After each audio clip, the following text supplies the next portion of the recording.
Le programme suivant sera en anglais. رمنا سكر الذي بالكاب والنون ما شاء يفعل من بعد ومكنون.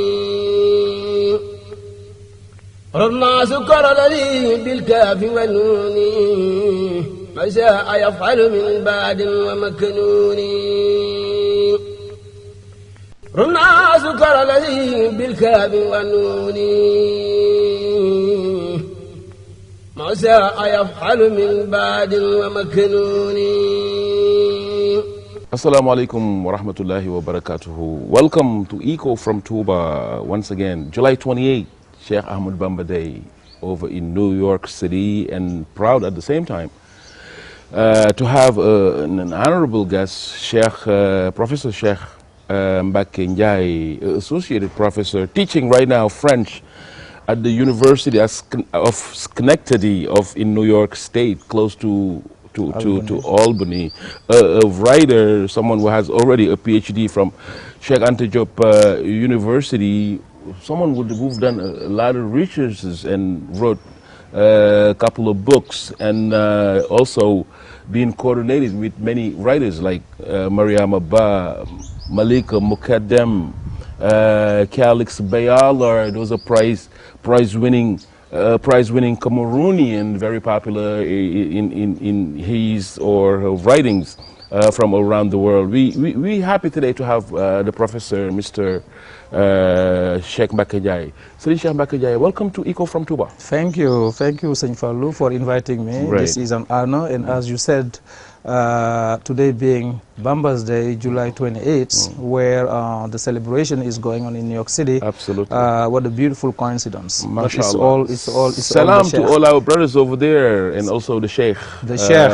Sayyid Murtada. Sayyid Mamor, Ibn Sheikh Murtada, right now doing a parade on 5th Avenue or Madison, heading to 125th Street. What a day for the Sheikh, the great Sheikh. We cannot but remember also Sheikh Murtada who initiated this wonderful event over in New York and getting very popular. All the states now are sharing this day for the benefit of the MURIED and also honoring our great icon, our Sheikh Al-Khadim, Sheikh Ahmadu Bamba Khadim Rasul. We're going to speak today of a very profound topic, but interesting as well. Africa, pre-colonial or colonial and post-colonial era, the mutations in terms of culture, and he wrote some notes on that. Africa is defined sometimes, Mr. Professor, in a very negative ways, especially going on through present day. What lecture will you give us for the pre-colonial Africa? What happened in Africa before the colonizers? Yes, very good question, S.Fallou.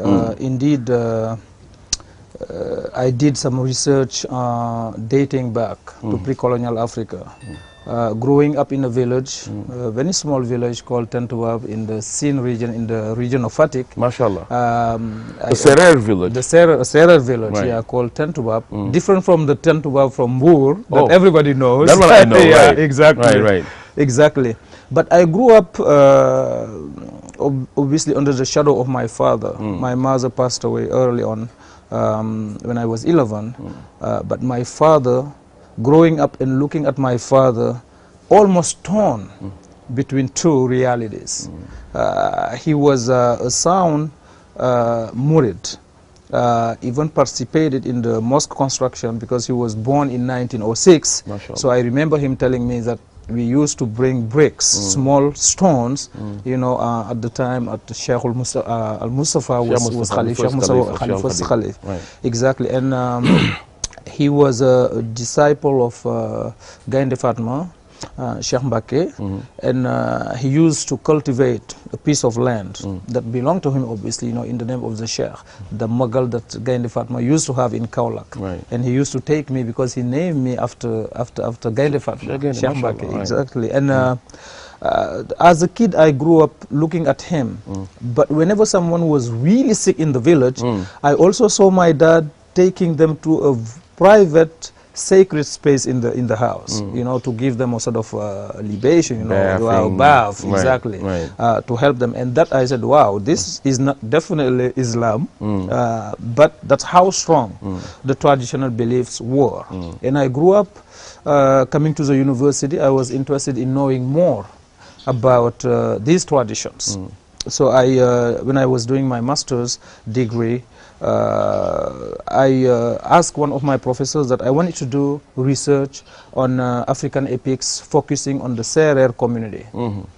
And it was such an eye-opening experience, because I had to travel from villages to villages, going deep into the scene, meeting with elders and griots. For those probably who don't know what a griot is, those are almost living books, you know, who are the memory of societies. The oral traditions. The oral traditions, exactly, transmitting knowledge, history from generation to generation. Absolutely. Yes. So I went to see one of those griots, Mustafa Sen, whose great-grandfather was the griot of Sanmon Faye, a king who was end of 19th century, beginning of 20th century. So I remember going to his house next to Jakhau in Monnogaul, and him sitting and telling me the story of Sanmon. At some point, I closed my eyes, and it was as if he was reading a book to me. You know, using images, landmarks, you know, as a time frame to talk about events and actions relating to Sanmon. And I read obviously Western epic stories, and if you look at the structure of the epic story that he told me, it's amazingly resembles to the Western epic stories, Chanson de Roland, Odyssey, and all of that. I'm like, wow, how that? And he was not even educated; he was illiterate. But the most striking discovery I made while meeting with him and listening to him was how Africa was structured before the Europeans came, before colonialism. As opposed to what we used to read in literature or hear from, of course, the Western discourse, that was that, oh, Africa was just, you know, a land of for savages, no culture, no history. And here I was listening to this old man telling me how sophisticated the political structure, you know, was during the Sin Kingdom. Under kings, obviously, you had provincial figures directing, reporting to the king. You had a Jaraf, you had a Farbaso force, and an army, a political, I mean, a leader in charge of collecting taxes. So it was well structured, exactly, well organized. And I'm like, wow. This is not what I saw. This is not what I read through the colonial literature, written by of course, you know, Europeans. And I did the research and then did my analysis, you know, from a historical, religious, and literary standpoint. So that was a good thing in the sense that. Even part of it was published as a book chapter in Les Épopées Africaines by Liliane Kesselo and Bassirou Dieng, who are very known when it comes to African oral literature. It was published by L'Harmattan in Paris. Yeah, and that was a sort of stimulating, yes, exactly, product for me. And I said I would definitely keep on doing this. Then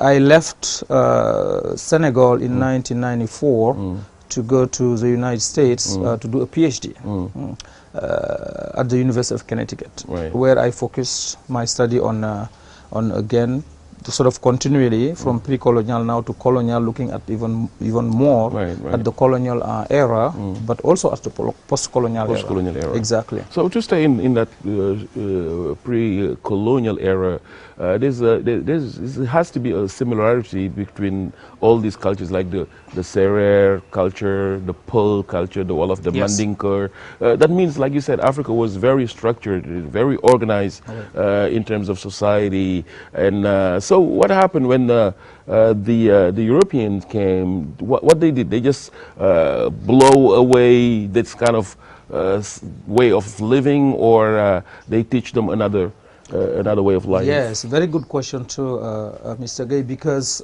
when they came in, obviously you had some local resistance coming from these kingdoms, the kings. We know about Lat Jor Job, right?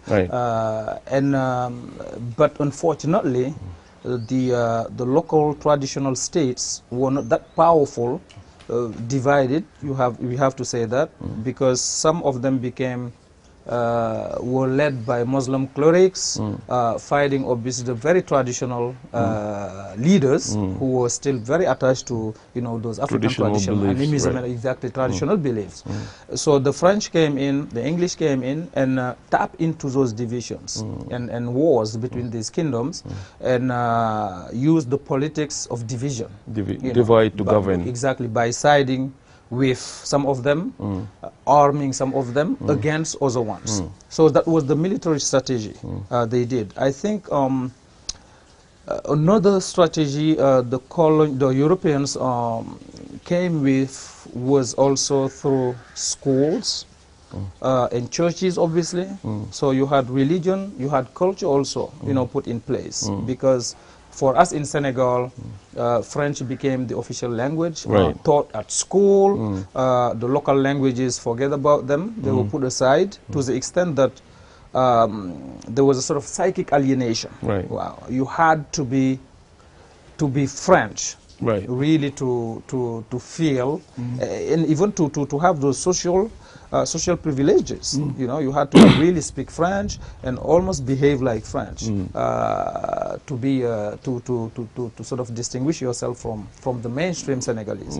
We know about the 4 communes they created, who became citizens. Exactly, Rufisque, Dakar. So they became citizens, and all of that was quite divisive because in terms of social status, there was a difference between them. And so they came up with different strategies. You had the military, you have culture, you have language, you have religion as well, because Christianity was pretty much, the way in as well. In complicity, obviously, with the political, civil, strategy.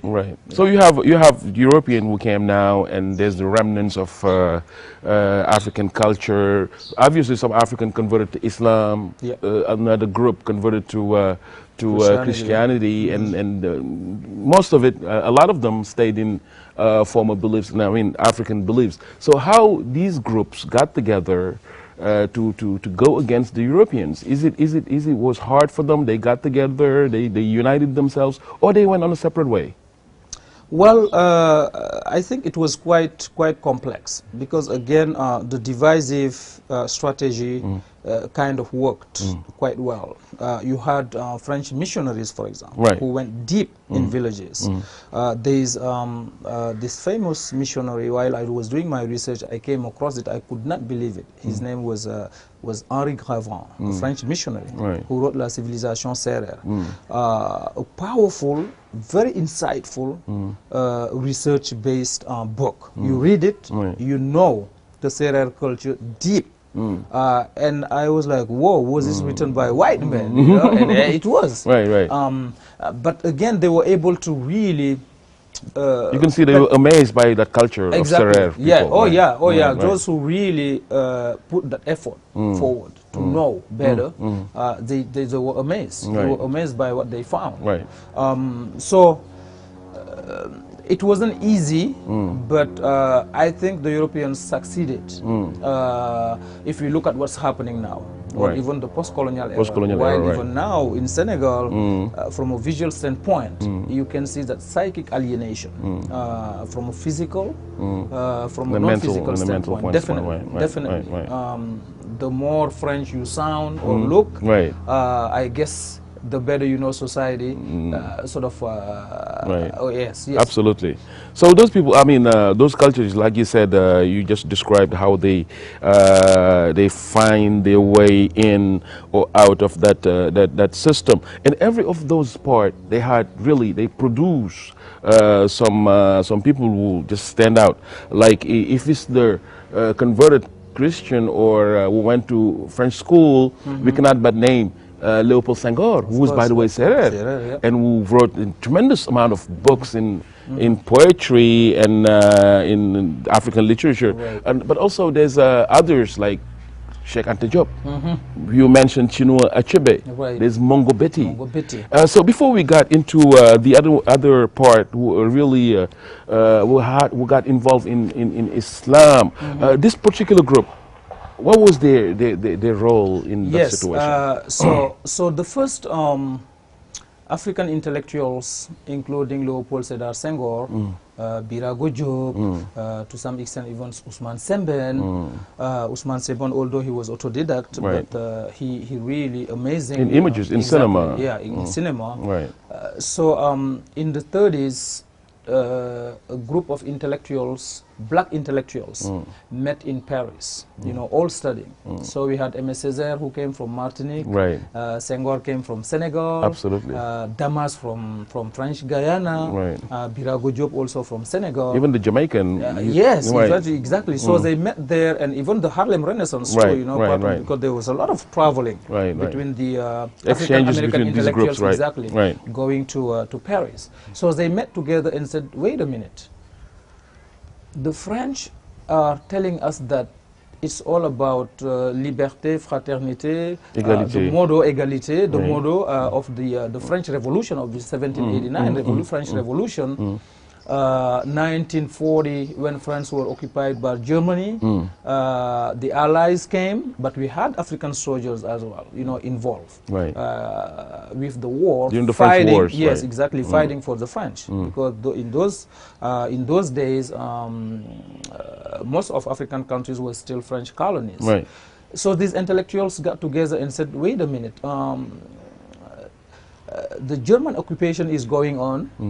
General de Gaulle from London, you know, June 6, gave that famous call, you know, speech, urging the French to stand against the German occupation. Right. So why then are we occupied and colonized still? This doesn't rhyme, doesn't match. So they started writing, and of course they were intellectuals also reading Hegel, and then they came and wrote a manifesto in which they said that, well, colonialism has to end, because from an ethical standpoint, political standpoint, it doesn't just rhyme with what's going on now, you know, and all this so-called perfect Europe, you know, under its way to colonize, you know, to extend its empire project around the world, is really a way of dominating, you know, other societies, which doesn't reflect what the French Revolution's motto is about independence, liberation, and also human rights. And they made a point to the extent that this was called the Negritude movement. They made it together and were able to sell it, intellectually speaking, and that triggered, or at least part of that triggered the decolonization project. Right. You know, of course, you had Frantz Fanon also, who wrote about it while he was in Algeria, looking at the psychic side of the colonial impact on indigenous people. Albert Memmi in North Africa, you know, also wrote about it. All of these things put together became really a sound argument, but a strategy also, at least from an intellectual standpoint, to stop colonialism. Did they succeed on that? They did. In part, they succeeded because... what was the methods they used? Yeah, they just said that it doesn't make sense. And to the extent that when de Gaulle came to Africa in 1958, his famous tour... The vote, you know, they did. Exactly. The yes or no. Exactly. Because there's many others who, like Algerians, for instance. Yep. They took weapons, they fought against them, and they gained their independence. And in terms of most of Black Africa, I don't see many fights against them kingdom, there was just separate fights with kings and other religious leaders who did that. Yeah. But in terms of the influence of these intellectuals, so-called intellectuals of Africa, like we just mentioned, what was the what did they did with they went to convince them to stop, to give us independence in the 60s, or how did they did it? Yeah, I think they did it at least partly. They were part of the sort of movement. We have to take into account also United States, you know, in the 60s, you had the civil rights movements. So all of this worldwide really raised awareness. International consciousness. Exactly, consciousness about what it means to be free. Right. So De Gaulle's tour again in Africa in 1958, you know, with Sekou Touré in Guinea, who said we want it now, now. And they got it, you know. He came to Dakar, people marched, you know, and asked for it all over West Africa, to the extent that he said, okay, those who want their independence, please go forward, go for it. And Senghor obviously said, oh, okay, maybe it's too soon. We should go through a transition here while remaining under the French, and so forth. But at the end of the day, most of the French colonies in West Africa became independent in the 60s.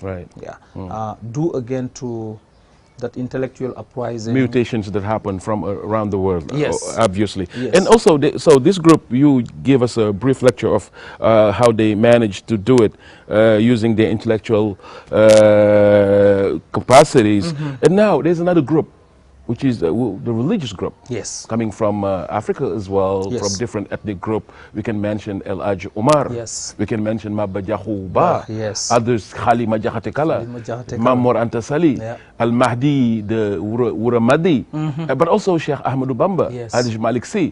There's another group now who learn from the Arabic culture and at the same time Islamic, of course. What was the role of that particular group? Did they cooperate with the kings of African kings before to fight them, or they went separate way? Yes, very, very good question too, because earlier I mentioned the negritude movement in the 30s leading to the decolonization project, but my argument is that often we forget that there was someone who was a pioneer in this decolonization project, and it's Sheikh Ahmadou Bamba, because the Sheikh was born in 1853, he passed away in 1927, so from his birth to him passing away, that was under the French colonial rule, right? And Islam came into West Africa in the 11th century, way before the Europeans came in. So it was kind of established, you know, at least in many, many pockets, you know, in West Africa. But unfortunately, 11th century, West Africa was still strong in these traditions. So it was not established as the Muslim colleagues would like to see back in those days. But what's amazing, S.Fallou, when the Sheikh emerged, I'm doing research again about his life and way of life and teachings. So when he emerged at a young age, when his father, Momar Anta Sali, passed away, he was asked by Lat Dior's court, Lat Dior, King Lat Dior, asked him to... His entourage. Exactly, asked him to become his Qadi, his advisor. And as Momar Anta Sali his was, father, right? Exactly. And still young. And that was very tempting, right? Politically speaking. Yet the Sheikh said, no, I'm not here to fulfill this worldly, you know, function, political function. My devotion is fully for God, exclusively for Allah. Exactly, for Allah and His Prophet Muhammad sallallahu alaihi wasallam. So that political stand sort of even amazed the king's entourage. They said, wow, how can you reject this big offering? Your father was fulfilling this position, and now you're saying no. He said, no, this is my new way of being seen. So that was one of the first signs of his uniqueness, his dedication, exactly, his dedication to Allah, but also his sort of rejection to those political, worldly political privileges.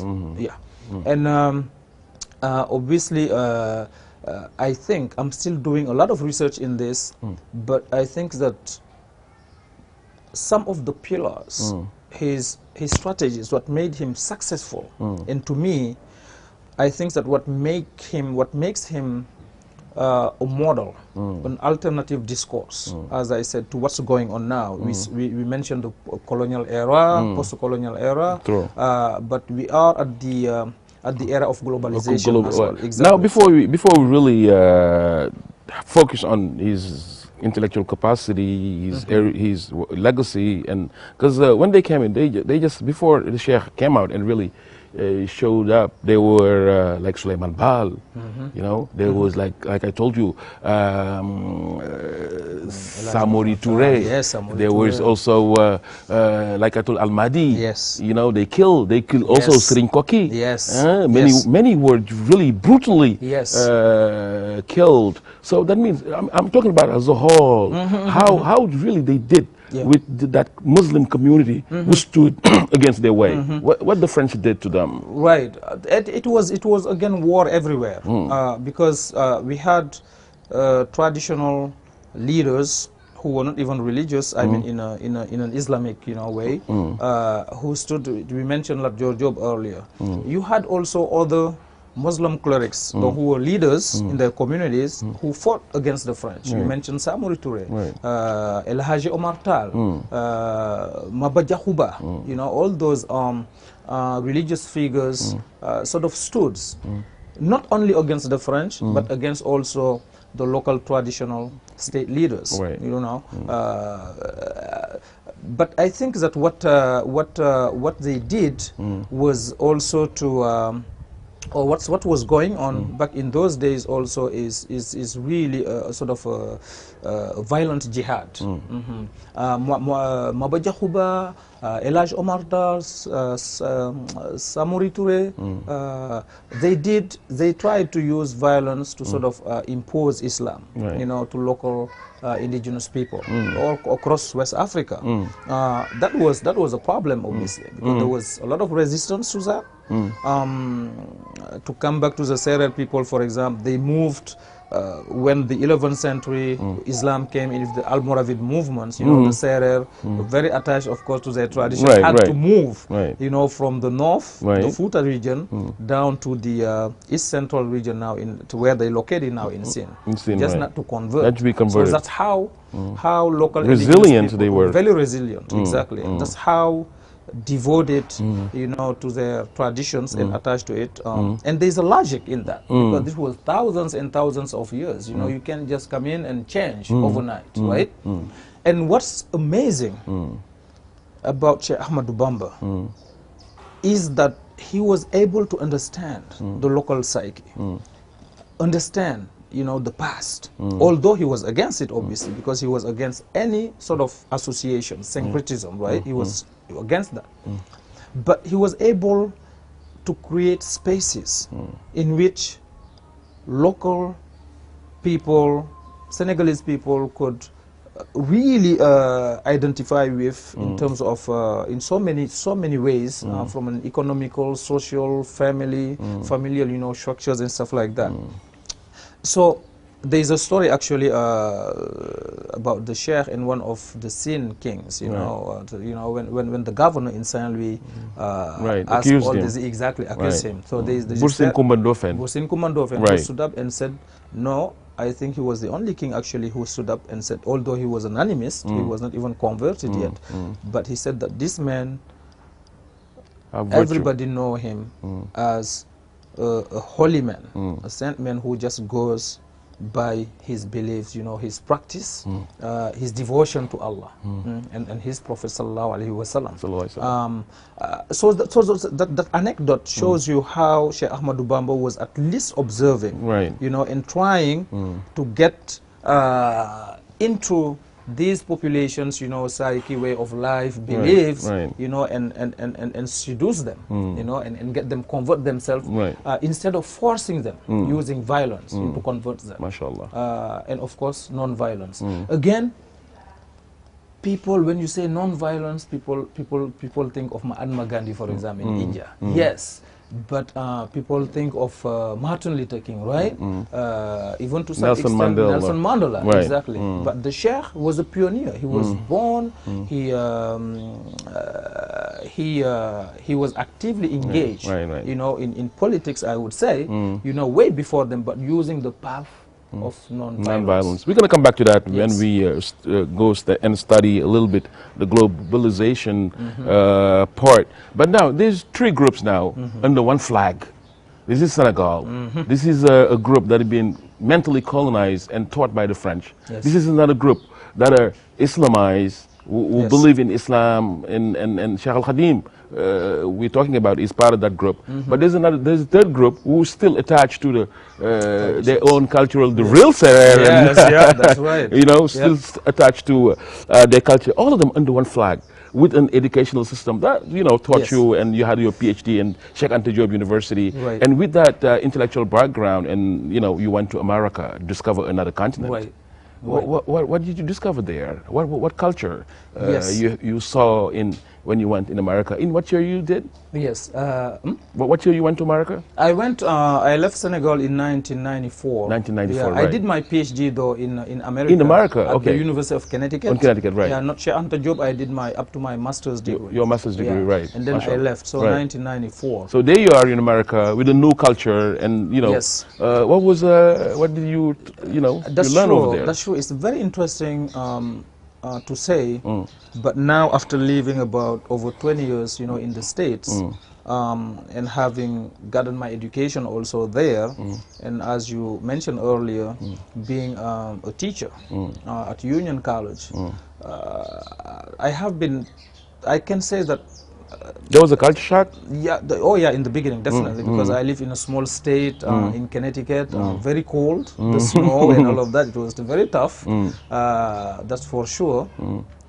But looking at American society in general, which is a melting pot society, the question of diversity is always discussed and kind of implemented, you know, at an institutional level, how we can develop, fortify, you know, this idea of diversity. And I think that I always say that to my friends, I'll tell them that, you know, I wish you knew Senegal. In Senegal, we have diversity as well, in terms of demography, ethnic groups, religions, of course gender, right? We have Christians, we have Muslims, yes, we have animists still. Our first president who led this country for 20 years, Leopold Sedar Senghor, was a Christian in a 95% you know, Islam Muslim country, exactly. Yet people embraced him, you know, and what the idea of tolerance in Senegal is really palpable. You can see it, people live it. There is something that called cousinage ritual, which is a sort of a traditional link, cultural link, you know, between ritual link between the Jola and the Serer, the Serer and the Pearl, you know, even the last names, Job and Jai, this and that. That give us a space where we sort of tolerate, you know, each other, despite our differences. Of course, when you're a true Muslim, you should not really, I would not say tolerate, but you should, you can't relate yourself to someone who is 100%, you know, animist. I have seen that, you know, in on stage, the sort of difficult, you know, relations, but still, I think the social fabrics that was here before even these monotheistic religions, you know, and still strong with us is something that makes us even, you know, kept a lot of our culture, because culture and religion are totally different things. Exactly. But that cultural heritage is a circle, you know, for, I think, that sort of tolerance, including religious tolerance. If you have a Muslim religious holiday here, the Christians, you know, are well served. Right. You know, they're even part of the game, Right. right? Right. And when the Christians celebrate their holidays too, you know, the Muslims join. Right. You have the ngalach, or sort of Right, powdering right. thing, you know, sharing. It's There's amazing. Tremendous exchanges, right? Exactly. Right, It's right. it's amazing, I think, what we have in terms of diversity. So there you go, with a culture like that, who has some positive exchanges, and then there you are in America, we're still, there's some scars left in terms of Yes. segregations. You know, Yes. Obama being president a while ago, you know, after he left office, you see there's another new president coming, Donald Trump, and you see all the problem happening in America in terms of race, and it's getting scary though. Yeah. So what you learn about, you can tell us about the situation over there in terms of human relationship in America right now. Exactly.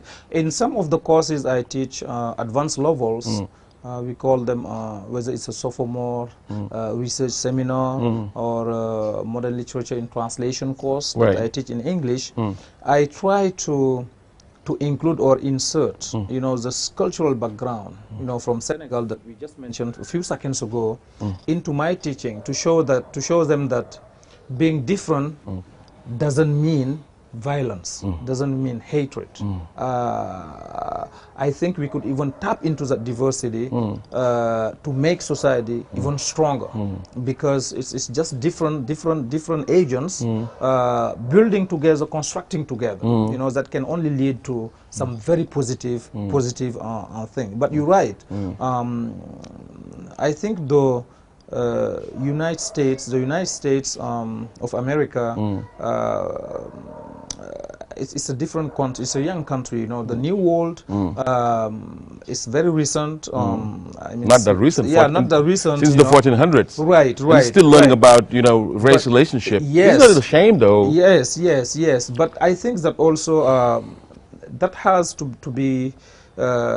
be put in context. I think when you compare United States and Europe, for example, the old world, you know, the Vermont, even Africa, they are still learning in transition. Right. Yeah, because you had slavery, you have segregations at the institutional level in the 60s, 1960s, still recent, right? The right to vote, even for women, in the 70s.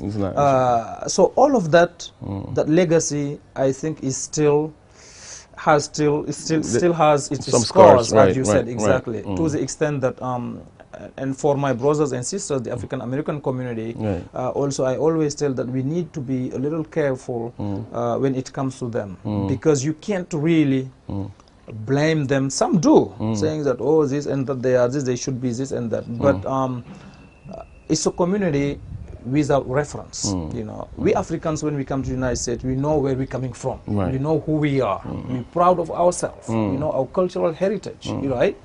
So for us, it's we walk our heads up. You know, we don't have that complexity in terms of you know, relations. Inferiority. Exactly. Unlike them, because they have been because color plays a major role in America still, though. Oh yes. You know, you're a black person, or you are negatively. Because I've seen recently some footages though of how black drivers and black people were killed by police brutality. And obviously there's also some crimes done by black to white over there. So that race problem is really obvious. So so the victims, are they looking for an alternative since it's a melting pot? Is it because I see some people embracing Buddhism, some others are going to other beliefs, others are looking right now to Islam in order to compensate that problem? Right. This is why, again, the Sheikh comes in, you know, in terms of modeling, in terms of reference, that we should really share with the world. I think we are at a time where or when we should really get outside the box. As I tell my friends, fellow friends from our daira, you know, in Albany, I tell them that we are ambassadors, you know, not only for Africa, from a political, whatever cultural standpoint, but I think the religious aspect also is a key element in this. Why? Because if we take Sheikh Ahmadou Bamba as a model, reference. I'm not even talking about the batin itself, you know, the esoteric knowledge, but even the zahir, you know, how he structured society, or how his perception or vision of society, of community, you know, when it comes to the code of conduct, you know, when it comes to communal labor, when it comes to hard work, when it comes to knowledge, when it comes to family or societal, you know, structure.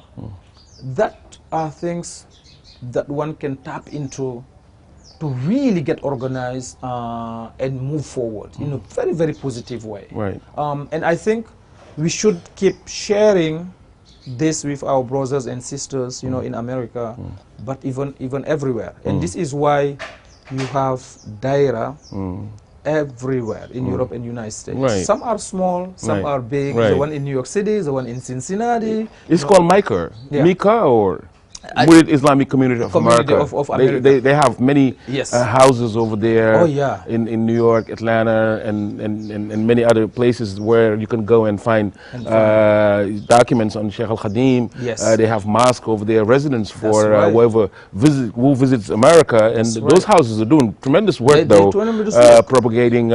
But if you wanna export an ideology, if you wanna go out and show, disseminate the work of a person, of an icon of Sheikh Al-Khadim, and if you come back to his own country, where you said 95% are Muslim, but the country is still run by, dominated by a little percentage of a group who thought from the French. Yes. And that is the results of, there's no study of Sheikh Al-Khadim in any universities. In most of the youngsters don't, they love, that's I think there's a, like you said, a batin thing, you know, a mystic, you know, thing by Allah subhanahu wa ta'ala. But they haven't learned Sheikh Al-Khadim from universities, not at school, nothing. Yes. I think, so if you don't learn someone, you don't know his studies, how are you going to export it? Exactly. Exactly, S.Fallou. And that's the problem. That's where I also think that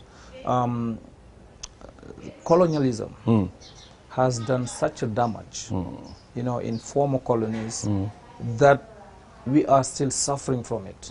Some of us knowing it, some of us without even knowing it, you know, because that psychic alienation that Frantz Fanon studied and really in a scientific way and demonstrated is still lingering among us. Again, as we said, to look at Senegal, 21st century. What's the official language here? French, right? So French is the official language. I don't wanna even go deep into that, but I have read literature written by Francophone women writers, contemporary Francophone women writers, praising the French language, saying that we prefer the French language to, you know, our local languages. Why? Because they see in local languages as a way for men to control them and dominate them. Because this is when you say Wolof or Serer or Jola or Mandingo, this is a language in which structured in such a way that this gender space, you know, women are secondary class, you know, beings, right? So they're saying that no, if we deal with French or English, these are the languages that teach us about human rights. These are the languages that teach us about equality, gender-wise, class-wise, and all of that. So we should keep using it. And it's very interesting because, to me, when you do cultural studies, and even sociologists, political scientists, you know, let alone humanists, all agree that a language is a key element when it comes to identity. I can't express my soul, what I feel deep, you know, in a foreign language. It has to be from my mother tongue or a language I'm very, very, very, very comfortable with. In Senegal, obviously, people say that, well, Wolof would be the common ground language. The Serer, the Jola, the Pol might say, oh, why? But I am a Serer. But if I speak Wolof, the feelings I can express, the emotions I can express, or speaking your own language, exactly, are stronger than speaking French or English. Saying it in French. So I think that, again, that's why I thought that the Sheikh also is another model, you know, in these things. Because now we have the Ajami literature, right? Which is Wolofol.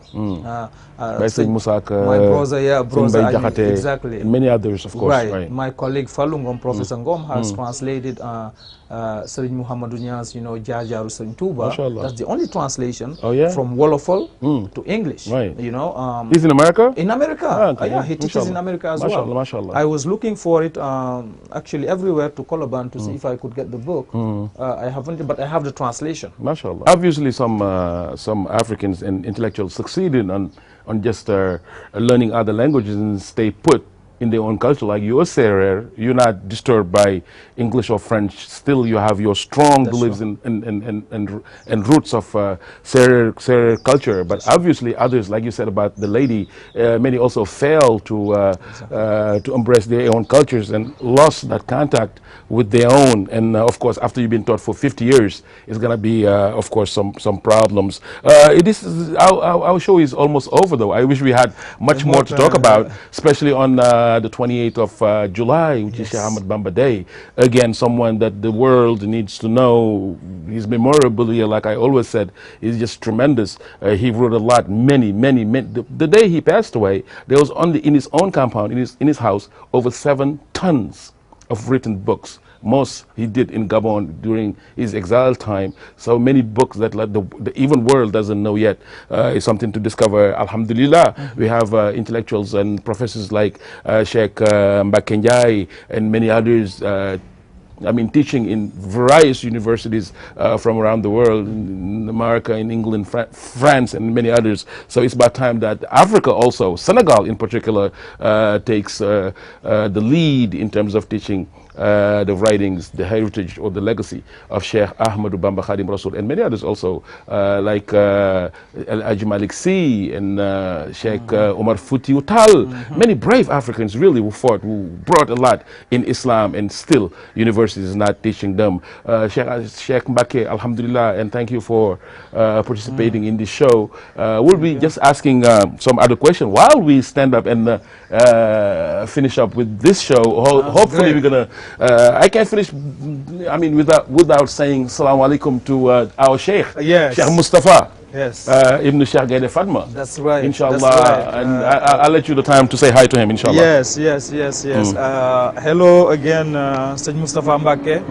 We are very, very, very proud of you. The work you do. I think a lot of people still misunderstand or don't know even about it. Right. But inshallah, you're doing the right thing, and we're praying Alhamdulillah that Allah, inshallah, yes, make your work even more known around the world. Like you say, you guys ambassadors over there. You have a dair. I can mention my brother, Barafal, from Albany. Oh, yeah. How are you, brother? Yeah. A brother of mine, a very good friend of mine also. He's he's a friend of mine. And Maktar Gaye. There's also Badara Diagne. And who else is? Alioune Diaw. And also the late Isa. Rahimahullah, who passed away. We were part of that daira. So you can give your salam to them also. So my brothers, as S.Fallou said, Seigne Barafal, Seigne Matar Gaye, Seigne Badara Diagne, Seigne Alioune Diaw, late Seigne Issa Ngom, whom we pray for also all the time. And of course we have brothers also who are really involved with the Dara too. I'm thinking of someone like Alioune Mbodj, Ali Diaw, and of course the ladies, Sokhna Yama, Sokhna Seynabou, my wife, Sokhna Ummu. Mashallah. All of them are involved. And also the guests from this house, though, they were they were very nice with all the drinks they gave us. All day. We had fun, though. This is Senegal. This is Senegal, absolutely. Teranga. This is another piece. Or the Bernde. Exactly, the Bernde. Right. Sheikh Ahmadou Bamba is the one. Seriously, is really, the one. we enjoyed it, though. We enjoyed it. Mashallah. We're hoping that we all play our part to make the world know even better about him. Because I strongly believe that the future for this world, especially in this global era where peace, loss of identity, violence, terrorism is going on, all of that is just lack of clear reference. MashaAllah. And the Sheikh is one. He is one in every regard. The Sheikh he's one. He's the one and only. Sheikh Ahmadu Bamba Khadim Rasul, though the world has really to know about this personality, this person. Yes. So, Professor Sheikh, really, I enjoyed it and appreciate it. Anytime you come back, this is Eco from TOUBA, a window, an opportunity for you guys over there in America and from around the world. Anytime you come over and visit, please feel free to contact us. We have a Facebook page, Eco from TOUBA. You can send us a message and see how you're doing anytime. This show, the program runs every 3 o'clock, every Wednesday. There's a rerun also, and also a post on our page, Eco from TOUBA. But before we leave you, we're going to just wish long life to the Khalif, Sheikh Sidil Mokhtar Al-Mbaki. Hope all these works he's doing, the mosque and many others, Allah finish it and he has a very long life. And also to my Sheikh Murtada, Sheikh Abdul Ahad, Sheikh Mustafa of Sheikh Modu Fatih Hari Mbake, and also the show, I mean the parade in America, the 28th, was named also after Sirij Masamba Mbake. So assalamu alaikum to all the friends, the family of Sheikh Masamba, and happy July 28. Until next time, assalamu alaikum wa rahmatullahi ta'ala wa barakatuhu. So, Professor, thank you. Thank you again. Anytime, please do come back. We'll have another debate, inshallah. Yes, thank you. Assalamu alaikum wa rahmatullah. Thank you. الناس كالذي بالكاد والنون ما شاء يفعل من بعد ومكنون الناس كالذي بالكاف والنون ما شاء يفعل من بعد ومكنون